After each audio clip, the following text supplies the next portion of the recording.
My name is Paul McCarthy. I'm the Instructional Programs Coordinator for UCLA Recreation. I manage all of the arts, dance, martial arts, and sports classes. With Recreation, our primary goal is student development, providing this other classroom to the students so they can learn life skills. Being able to see that effect on a student is very important. One of the major drills we do is the Hubert drill. So if we start off very slow, I'm going to strike Lane here, he's going to strike me back. We're just getting multiple repetitions where I'm constantly feeling where his body is. Or we can take it to something where we provide the martial arts application to take care of whatever the situation is. I heard about Paul through the rec department here at UCLA. I've used martial arts training in the past. I noticed we needed to really work on our hand speed and balance and punching mechanics. So I wanted to implement martial arts. The work I've been doing with the Bruins has been with the D-line. Really, that's just straight up hand-to-hand combat. I'm looking at, he's going to try and push me, pass on the shoulder there. So it gives me another big shove.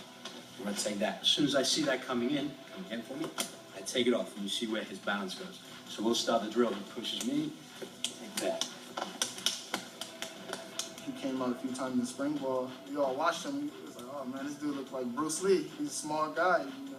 And we're all big guys, and he's doing all these moves against us, slamming us to the ground, and you know, fighting pressure with pressure. And we're like, man, how come we can't move this guy? It's helped tremendously. It's just unconscious competence. Not thinking about the next move I'm gonna have to make. I can see the offensive lineman's hands so much faster, and the same with our other three guys on the D-line.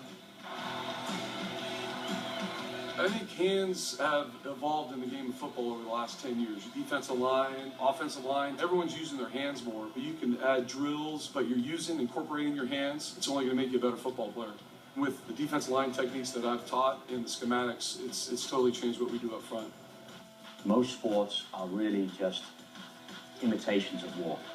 Basic invasion games, soccer, football, basketball, they have their origins in combat and war.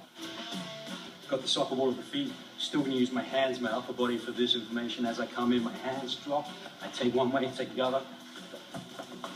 So when we look at these games and look at the techniques and the tactics, think about the general governing his army, and he's going to use this information to think that the army's going over this way when really it's going over this way. Or you look at basketball, when the point guard is right at the top of the key there, he's going to do a shoulder jump, he's going to do a head fake or a drop step. And that's just like what you do in the ring when you're as a fighter. You're going to try and give your opponent this information. Say, hey, I'm going to throw this kick here, and then you punch him on the other side. So really the connections are right there. We just put them into, I guess, a more civilized way to play them.